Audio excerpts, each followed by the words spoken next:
Bom dia, meus irmãos e minhas irmãs. Mais uma vez, vamos refletir a palavra de Deus, tal como aparece nas leituras deste domingo. Na primeira leitura do profeta Jeremias, na segunda leitura da carta aos Hebreus e do Evangelho segundo Marcos. Vamos escutar, pois, a primeira leitura, que é do profeta Jeremias. Isto diz o Senhor: exultai de alegria por Jacó, aclamai a primeira das nações. Tocai, cantai e dizei: salva, Senhor teu povo, o resto de Israel. Eis que eu os trarei do país do norte e os reunirei desde as extremidades da terra, entre eles há cegos e aleijados, mulheres grávidas e parturientes. São uma grande multidão os que retornam. Eles chegarão entre lágrimas e eu os receberei entre preces. Eu os conduzirei por torrentes d'água, por um caminho reto onde não tropeçarão. Pois tornei-me um pai para Israel, e Efraim é o meu primogênito. Palavra do Senhor, graças a Deus. O profeta Jeremias é considerado um anunciador de calamidades, profeta de calamidades. Mas, na verdade, é preciso compreender a história dele para entender o que ele sofreu e o que ele significou também para o povo de Israel. Para que nos situemos, lá pelo ano 597 a.C., faz muito tempo, Nabucodonosor, o rei da Babilônia, decidiu entrar nas terras de Israel. Entrou nas terras de Israel, chegou até as portas de Jerusalém. Primeiro invadiu a cidade e todos os seus habitantes que se encontravam entre as muralhas, todos eles foram feitos prisioneiros. Uma boa parte deles foi levada como escravos para a Babilônia, a capital do Império Persa. E lá eles foram destinados aos trabalhos mais baixos, trabalhos de escravos. E é nessa situação que Deus suscita no profeta Jeremias sempre uma palavra de esperança para o povo. O povo precisa da esperança. Está vivendo uma situação crítica de escravidão. Não sabe o que aconteceu com o resto de Israel, que praticamente foi disperso pelos exércitos de Nabucodonosor, e não sabem onde estão. Na verdade, Deus vai contar a partir desse momento com esse resto que sobrou e que está na Babilônia. E é para eles, para alimentar a esperança, alimentar a fé desse povo, que Deus manda o profeta Jeremias. Aliás, o profeta Jeremias também já era profeta em Israel, mas quando Nabucodonosor invadiu Jerusalém, ele também foi preso e foi levado para a Babilônia. Naquele tempo se apreciava muito quem sabia ler e escrever, e o profeta sabia ler e escrever. Por isso ele foi levado também para a Babilônia, para exercer lá a missão de escrivão. E junto com a missão de escrivão, ele vai desenvolver também a missão de profeta. como digo, repito, para manter viva a esperança daquele povo, para que o povo não desanime. É interessante que ele chega a dizer que Deus como que, não é, considera aquele resto de Israel como filhos, e vai cuidar deles. De fato, sabemos pela história que aproximadamente durante 70 anos aquele povo foi escravo, e várias gerações, logicamente, foi escravo dos babilônios. E chegará um rei, Ciro, que vai vencer os babilônios e vai libertar aquele resto, aquela população de Israel e mandá-la para a sua terra. Isso será feito por Ciro, o rei dos medos. Tá? Então, este profeta, que tem como missão alimentar a fé, embora anuncie calamidades, ele também é um profeta da esperança. Ele é a esperança do seu povo, porque através dele, Deus vai se comunicando para o povo. Essa é a missão do profeta. O profeta ouve a voz de Deus no seu coração e a transmite para o povo.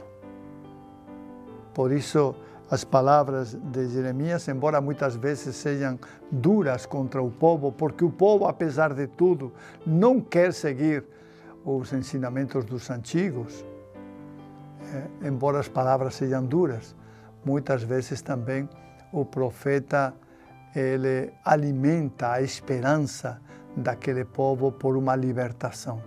O povo que é escravo, que vive na escravidão, sofrendo, e que sonha com um dia ser livre, poder voltar para a sua terra. Então, o referencial de Israel, da terra de Israel, o referencial de Jerusalém, da cidade de Jerusalém, que primeiro foi destruída, em parte, e depois, anos mais tarde, acabou sendo queimada, né? Mas mesmo assim, aquele povo alimenta o desejo de voltar para as ruínas de Jerusalém e reconstruir a cidade que sempre foi considerada a cidade de Deus. Essa é a esperança do povo e esta é a missão do profeta, animar o povo para que ele não desanime, não desista, para que continue sonhando em voltar um dia para a sua terra e recomeçar tudo de novo. Isso vai ser possível alguns anos mais tarde, como já falei, através do rei Ciro, que vai libertar os hebreus e vai mandá-los de volta para a sua terra. No início serão tempos difíceis, porque a terra estava abandonada, mas aos poucos Israel vai se reconstruindo de novo, vai reconstruir a cidade, vai reconstruir as casas e também vai reconstruir a esperança em Deus. Entretanto, Deus, pelo profeta, vai mandar sempre uma advertência para eles. Deus vai levá-los para a sua terra de volta, mas Deus quer que eles sejam fiéis aos seus mandamentos, aos seus compromissos religiosos. Deus quer que eles sejam realmente, cumpram com a sua palavra e se tornem realmente religiosos fiéis para Deus. Isto nem sempre irá acontecer. Como nós vemos por outros muitos profetas que seguiram Jeremias, muitas vezes os profetas tiveram que chamar a atenção do povo, porque o povo, com muita facilidade, se desviava de Deus, se esquecia do Deus que os tinha tirado da escravidão da Babilônia, se esqueciam desse Deus e voltavam aos seus deuses pagãos, aos ídolos, e voltavam a praticar o mal com as pessoas. Deus continuamente estará divertindo o povo e algumas vezes até castigando o povo, porque realmente o povo é duro de cabeça, não quer obedecer às leis de Deus e não obedece. Tá? Essa é a realidade, como digo, do povo que está exilado, mas que um dia voltará. E é Jeremias aquele que alimenta a esperança deste povo, dizendo para eles, não, Deus não vos esqueceu, Deus continua com vocês, tá? Embora vocês não estejam na sua terra, não estejam mais em Jerusalém, na sua cidade, mas Deus continua sendo fiel a todos vocês, ao povo. Esta vai ser a missão do profeta Jeremias. Então vocês percebem que Jeremias não é só um profeta de calamidades, é um profeta de esperança. A esperança que ele alimenta no seu povo para poder voltar para a sua terra um dia e para poder realmente adorar ao seu Deus verdadeiro.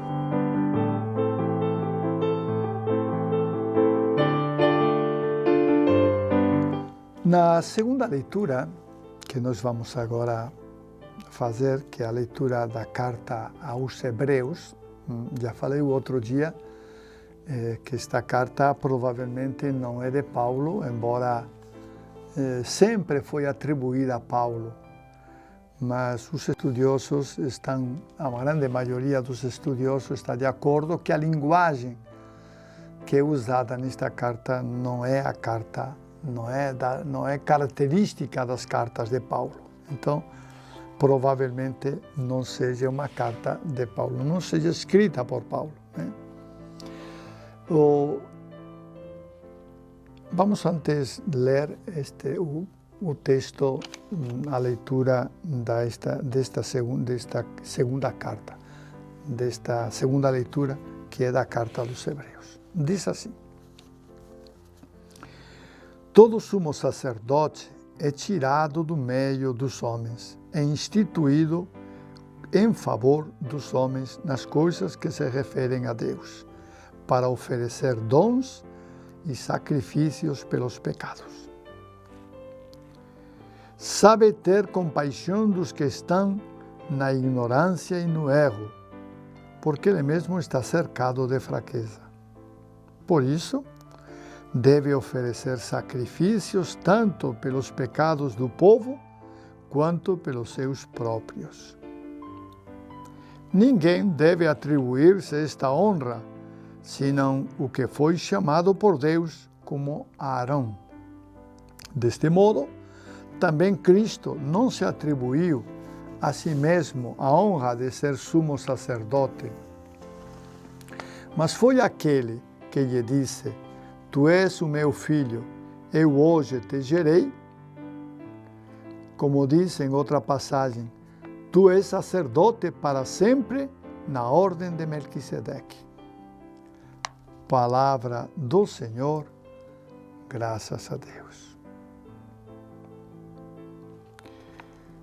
Nesta segunda leitura da carta aos Hebreus, se insiste em que Jesus é o sumo sacerdote. O sumo sacerdote tem como missão, primeiro, entender o povo, as fraquezas do povo, e oferecer sacrifícios pelos pecados do povo. Essa é a primeira atitude que o sumo sacerdote tem, né? Ele, pois, com insistência, oferece sacrifícios e se apresenta como novo sacerdote. Jesus é um novo sacerdote superior, vejam bem, ao templo, e superior também à condição à condição dos outros sacerdotes. Então, neste sentido, Jesus se apresenta com três características. A primeira é que ele é tirado do povo, ele é retirado. É instituído por Deus em favor dos homens. É sacerdote instituído por Deus em favor dos homens. Em segundo lugar, ele tem compaixão pelos pecadores. Ele sabe que tem que oferecer sacrifícios pelos pecados e pelos pecadores. Tá? E em terceiro lugar, é chamado por Deus como Arão. Por estas três características, o autor da carta aos Hebreus considera que Jesus é o sumo sacerdote que está por cima do templo. Por cima do templo. Agora, nos perguntamos por que o autor da carta aos Hebreus escreveu estas coisas. E a resposta provavelmente seja que havia alguns judeus cristãos, mas de origem judaica, tá? Que tinham dificuldade em entender que o templo, ou a missão do templo, já tinha terminado e que o novo templo era Jesus Cristo. Que Jesus Cristo, então agora, era o chamado a ocupar o espaço do templo. Então, provavelmente, estes judeus de origem judaica, não é? Eram judeus, mas convertidos, cristãos, tinham essa dificuldade. Por isso, Jesus apresenta com tanta insistência, Jesus como sumo sacerdote. Ele fala várias vezes no texto que Jesus é o sumo sacerdote. Qual é a missão do sumo sacerdote? A missão do sumo sacerdote é, principalmente, entrar no espaço onde ninguém mais entrava no templo. O Santo Santorum, onde ninguém mais entrava. E ele tinha que entrar uma vez no ano para oferecer incenso a Deus. Era o culto dado a Deus no templo. Era o incenso. Então o sumo sacerdote entrava no templo uma vez por ano, só uma vez por ano, para realizar este serviço. O templo tinha vários compartimentos, e o compartimento mais sagrado era conhecido como Sancta Sanctorum, o lugar dos santos, sobre os santos. E era lá que o sacerdote entrava para oferecer incenso. O autor da carta aos Hebreus insiste com Jesus nessa dimensão. Jesus é o sumo sacerdote. Não há ninguém mais como ele. A ele cabe entrar no Sancta Sanctorum e oferecer a Deus o sacrifício. Embora, como nós sabemos, provavelmente Jesus nunca entrou no Sancta Sanctorum, que era um lugar reservado para o sacerdote, para o sumo sacerdote. Tá? Embora o autor diga que Jesus é o sumo sacerdote, ele é o sumo sacerdote pelo sacrifício que ele fez na cruz, que significou a libertação dos pecados da humanidade. Tá? Não porque ele tenha entrado no Sancta Sanctorum, que ele provavelmente nunca entrou lá, um lugar totalmente reservado para o sumo sacerdote. E tão reservado que ele só entrava uma vez no ano naquele lugar para oferecer incenso a Deus.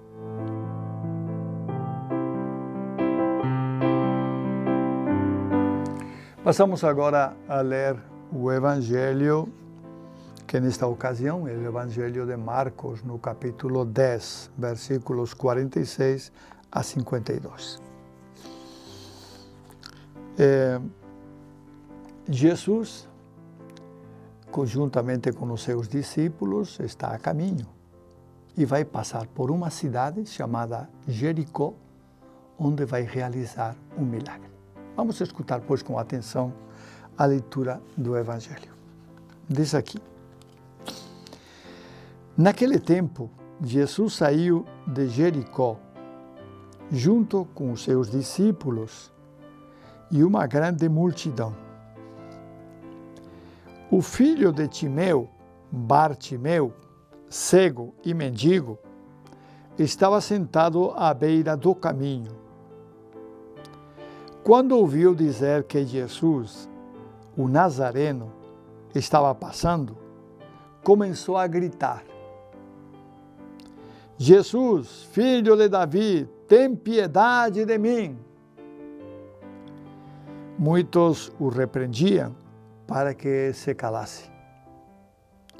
Mas ele gritava ainda mais forte: Filho de Davi, tem piedade de mim. Então Jesus parou e disse: chamai-o. Eles o chamaram e disseram: coragem, levanta-te, Jesus te chama. O cego jogou o manto, deu um pulo e foi até Jesus. Então Jesus lhe perguntou: o que queres que eu te faça? O cego respondeu: mestre, que eu veja. Jesus disse: vai, a tua fé te curou. No mesmo instante, ele recuperou a vista e seguia Jesus pelo caminho.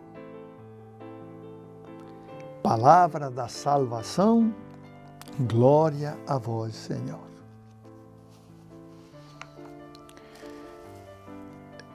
Neste Evangelho é importante entender como Jesus caminha, e no caminhar ele vai instruindo seus discípulos especialmente sobre os assuntos mais sensíveis, para que não se deixem iludir nem pela riqueza, nem pela posição social, nem, eu diria, por outras características que manifestam orgulho ou manifestam prepotência. Jesus convida os seus discípulos pelo caminho a serem pequenos, a serem os últimos, a serem como crianças. Então, é no caminho que Jesus encontra este homem, Bartimeu, filho, isso que significa a palavra Bar, filho, filho de Timeu. Um homem que é cego. E o texto, inclusive, diz que era mendigo, quer dizer, o cego não tinha condições de trabalhar e vivia daquilo que os outros lhe davam, da mendicância. Pedia. Então, Bartimeu ouviu que Jesus Nazareno estava passando por aquele caminho. E imediatamente começou a gritar: Jesus, filho de Davi, tem piedade de mim. Isso por 2 vezes. O homem era insistente, não queria deixar passar Jesus. Que Jesus passasse ao longo do caminho sem atendê-lo. Por isso grita várias vezes. Então, Jesus pediu então que o chamassem e lhe perguntou o que ele queria. Bartimeu disse, eu quero ver, eu quero a vista, voltar a ver. E é interessante a resposta de Jesus, A tua fé, diz Jesus, te curou. A tua fé te deu a vista. A fé é capaz de nos fazer entender e ver coisas que com os olhos naturais às vezes não vemos. É como se estivessem cegos. Mas pela fé, nós percebemos essas coisas. E é o que Jesus pede aos seus discípulos, que não sejam cegos, que acreditem, que tenham fé nele, na sua palavra, que as suas palavras são palavras de vida eterna, como dirá Pedro. Em certa ocasião, Pedro vai falar assim, para onde nós iremos, Senhor? Só tu tens palavras de vida eterna. Pois é, as palavras de Jesus são palavras de vida eterna. Pedro acreditava, e os outros apóstolos também. Então, Jesus diz a Bartimeu, a tua fé te salvou, te curou. É a tua fé, porque acreditaste, porque tens fé, porque acreditas. E é interessante a resposta do cego. O que o cego fez, então, depois de ser curado? Se uniu ao grupo dos apóstolos para caminhar com eles. Para fazer o caminho com eles. Antes, jogou o manto fora, deu um pulo quando Jesus o chamou, jogou o manto fora, se desprendeu daquilo que ele tinha e seguiu Jesus. Eu percebo que a vista, que é um dom maravilhoso, não é, que nós temos, a vista, ela se complementa com a fé. Por isso nós temos que ver e crer. Ver e crer. Ver as coisas de Deus, mas crer em Deus também. A fé que nos dá a capacidade de descobrir a presença de Deus em nossa vida, em nossa existência. Ela nos dá essa capacidade. Nós podemos, pela fé, descobrir a presença de Deus em nosso coração e em nossa vida. Quem não tem fé, não acredita em Deus e é incapaz de vê-lo, porque lhe falta a fé. Bartimeu, que acreditou, recebeu como presente, como dom, a vista física, embora ele já tinha a vista espiritual, que é a fé. Ele já tinha. Mas Jesus lhe disse, a tua fé te salvou, a tua fé te curou, a tua fé vai ser a tua salvação. Esse é Bartimeu, o Bartimeu que os evangelhos nos apresentam. O Evangelho de Marcos nos apresenta neste dia. Tá? Mas eu gostaria também de fazer uma pequena reflexão, porque os olhos, embora ver a realidade de ver uma coisa maravilhosa, mas a realidade da fé também é uma coisa maravilhosa. Nos faz ver o que com os olhos do rosto não vemos. Nos faz perceber aquilo que nós não percebemos com os olhos naturais, mas que está aí. A própria realidade de Deus. A própria realidade de Deus. Nós Com os olhos do rosto não vemos, mas com a fé nós percebemos essa presença de Deus que tantas vezes nos ajudou, tantas vezes nos levantou do pecado, tantas vezes nos perdoou, enfim, em definitiva, que tantas vezes teve misericórdia de nós, das nossas fraquezas. E apesar disso, apesar de que muitas vezes a nossa fé não seja assim tão forte como desejaríamos, mesmo assim, se tivermos um pingo de fé, Deus já nos ajuda a caminhar e Deus nos ajuda a crescer. O próprio Jesus disse que se a gente só tivesse um pinguinho de fé, seria capaz de transportar montanhas de um lugar para outro, tá? Mas às vezes nossa fé é tão fraca, tão fraca. Nós queremos ver tudo, ter consciência, palpar com nossas mãos todas as coisas, e só depois de apalpar é que nós acreditamos. Só depois de experimentar é que nós cremos. Mas a fé não é isso. A fé é crer sem ver. É crer sem ver. Como os apóstolos que estavam com Jesus no caminho. Eles viam alguns sinais, tá? Eles viam alguns milagres. Mas eles também eram chamados, eles foram chamados realmente pelo martírio a entregar a sua vida por Cristo Jesus num ato de fé. Num ato de fé. E os apóstolos foram capazes disso. E entregaram a sua vida, cada um num lugar distante, porque depois que os apóstolos, depois de alguns anos, foram se separando e cada um foi para um lugar a proclamar as verdades de Deus, então eles foram para lugares distintos e países diferentes e lá sofreram os martírios.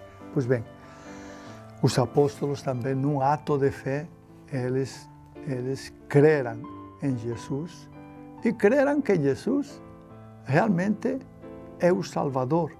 Salvador porque é capaz de tirar-nos das confusões da vida, mas principalmente porque é capaz de nos dar a vida eterna.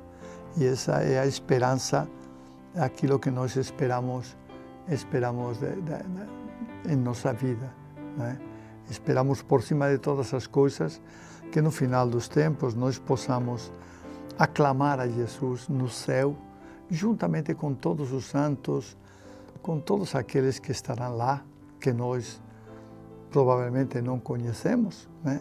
Mas que certamente estarão aclamando a Jesus e reconhecendo o seu reinado sobre todo o universo, sobre toda a realidade humana, sobre toda, eu diria, sobre todo o planeta e sistema solar. A realidade de Deus que se impõe, e é demonstrada para nós através dos atos de fé. Quem crê realmente tem as portas abertas do céu. Por isso que é importante, muito importante, nós crermos sempre. E crer não só nos momentos de alegria, em que tudo funciona bem, em que tudo está tranquilo, em que, enfim, nós não temos problemas. Não. Crer também nos momentos de dificuldade, em que tudo parece escuro, difícil, em que as coisas não saem como nós queremos, em que parece que tudo resulta mal, tudo dá o contrário. Então, nesses momentos é que a nossa fé deve ser reforçada. Nós cremos em Cristo Jesus.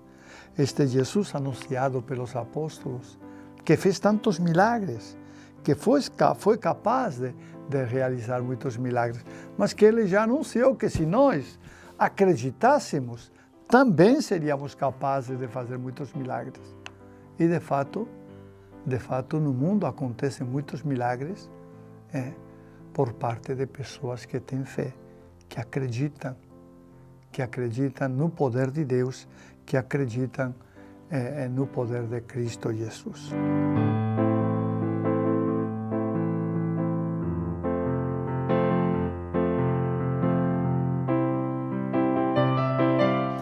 Meus irmãos e minhas irmãs, até aqui chegamos com a nossa reflexão da Palavra de Deus deste domingo que certamente vai ser um domingo importante, porque neste domingo, e hoje eu quero anunciar, nós celebramos o Dia Mundial das Missões. Um Dia Mundial das Missões. Tá? Aqui em nossa cidade não temos muito costume, né? Mas eu recordo quando morava na Europa, as crianças, elas depositavam nos pequenos cofres de lata, né? Eram de lata, depositavam as moedinhas durante o ano, as moedinhas que seriam enviadas depois para os países de missão. E isso nós sabemos, vocês também sabem muito bem, que em todos os países vivem a fé como vivemos aqui no Brasil, né? Onde há uma profunda espiritualidade e onde realmente se vive a fé e se respeita a fé e a religião, tá? Embora esta semana parece que um deputado, eu não vi bem a notícia, mas parece que um deputado andou falando mal do Papa, dos bispos, da CNBB e de não sei quem mais. Não sei nem quem foi. Bom, nem quero saber, essa é a verdade, né? Mas realmente, embora existam pessoas assim que ainda, apesar de tudo que a CNBB tem feito, apesar de tudo que os bispos já fizeram por este país, apesar de tudo, né? Continuam falando mal e chamando de pedófilos e chamando de não sei o quê. Bom, mas essa é uma questão que realmente é só de uma pessoa, que se pronunciou desse jeito. Como digo, não sei nem o nome de quem foi, mas isso aconteceu e foi nesta semana. Mas, em geral, no Brasil, nós temos sempre tido muito respeito, não só, digamos, pelos católicos, também pelos pentecostais, e por todos. E temos uma convivência, eu diria que tranquila, né? E respeitosa, né? Então, no Dia das Missões, aliás, uma semana antes do Dia das Missões, eu recordo que as crianças, na Espanha, por exemplo, saíam com uma lata, era uma lata, um cofre-lata, né? Que tem por aí, em alguns lugares. E saíam, e as crianças iam depositando as suas moedinhas para ajudar as missões, aos países de missão, onde realmente as dificuldades são maiores, né? Pois bem, hoje celebramos o Dia das Missões. Hoje se celebra o Dia das Missões. É o dia em que nós deveríamos ter sensibilidade para ajudar aquelas dioceses, aquelas paróquias mais necessitadas.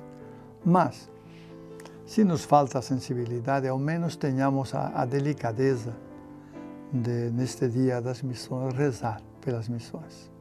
Quem sabe um Pai Nosso, uma Ave Maria ou alguma outra oração que vocês queiram ou saibam, rezar pelas missões, para que a palavra de Deus chegue a todos os corações, chegue a todos os lugares e realmente essa mesma palavra de Deus transforme os corações de muitas pessoas. Então não esqueçam, hoje é o Dia das Missões. Uma outra notícia que eu gostaria de dar também é sobre a CNBB.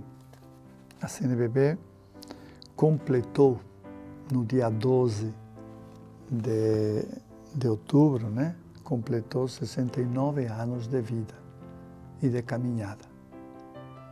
Vocês podem perguntar, e antes desses 68 anos não existia a CNBB? Sempre existiram os bispos, né?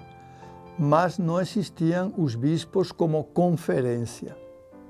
A CNBB é a Conferência Nacional dos Bispos do Brasil. Isso que significa CNBB, Conferência Nacional dos Bispos do Brasil. E esta conferência, que é a reunião de todos os bispos, que anualmente acontece e que não aconteceu estes 2 últimos anos por causa da pandemia, é esta reunião dos bispos que normalmente acontece em Itaici, São Paulo. Esta reunião dos bispos que nós chamamos de CNBB. A CNBB é uma instituição que tem feito muito pelo país, muito pelo Brasil, e que realmente merece todo o nosso respeito, toda a nossa admiração, porque é uma instituição que foi fundada depois do Vaticano II para realmente cuidar da pastoral. Então, não esqueçam, 69 anos da fundação da CNBB. Ela foi fundada depois do Concílio Vaticano II. Uma outra coisa que eu também queria colocar para vocês é que já anunciei a semana passada, mas eu quero reforçar. A semana passada anunciei que nós iríamos receber a visita do arcebispo de Manaus, Dom Leonardo, né? Mas a visita dele foi muito boa, né? Foi motivada um pouco pela minha saúde, né? Porque tinham chegado as notícias desencontradas lá em Brasília, e aí a Nunciatura enviou ele para saber como realmente estava a minha saúde, se estava boa, enfim. E por esse motivo é que ele veio me visitar. Eu agradeço profundamente esta visita, este interesse, né, da Nunciatura pela minha saúde. Graças a Deus estou bem. Isso vocês sabem, alguns que têm me visto nas visitas que tenho feito a alguns municípios, não muitos, mas já comecei, né, inclusive com crismas. Então vocês já perceberam que eu, embora tenha passado por momentos de dificuldade e escapado da morte também, embora acontecesse isso, mas eu hoje estou bem, tranquilo. Havia algumas dúvidas sobre a minha memória, como andava, mas não tem nada extraordinário, né, nesse sentido, né? Eu estou bem, com a memória estou bem, enfim. E se Deus quiser, a gente vai ainda continuar uns quantos anos por aqui. A minha aposentadoria deve acontecer com os 75 anos, se não se alonga mais, né? Que é costume se alongar mais. Mas com os 75 anos, se Deus quiser, eu estarei me aposentando. Até lá, ainda faltam 5 anos, estaremos juntos, se Deus quiser, nesta diocese bonita, que é a Diocese de Bragança, uma diocese que eu estou aprendendo a amar, em vocês, cristãos, de toda a diocese, né? Em todos os fiéis da diocese.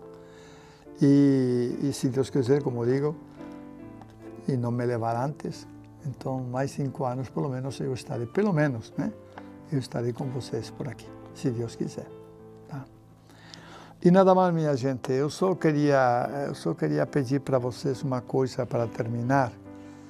Eu queria pedir, neste Dia Mundial das Missões, não vou pedir uma coleta, não vou pedir nada, eu só quero pedir orações.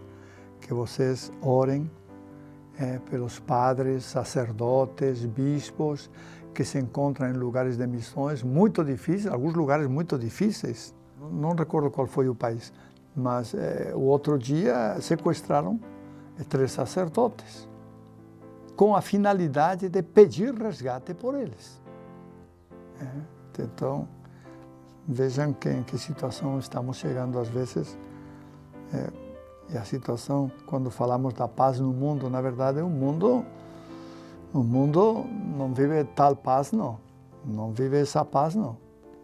Estamos vivendo e convivendo, mas muitas vezes a paz que sonharíamos, que gostaríamos, a tranquilidade que gostaríamos de ter, não estamos vivendo, nem no Brasil, onde acontecem contínuas mortes, assaltos, etc., etc., nem no mundo inteiro. Tá? Esse é um desafio também para todos nós, que lutamos por uma convivência fraterna entre todos.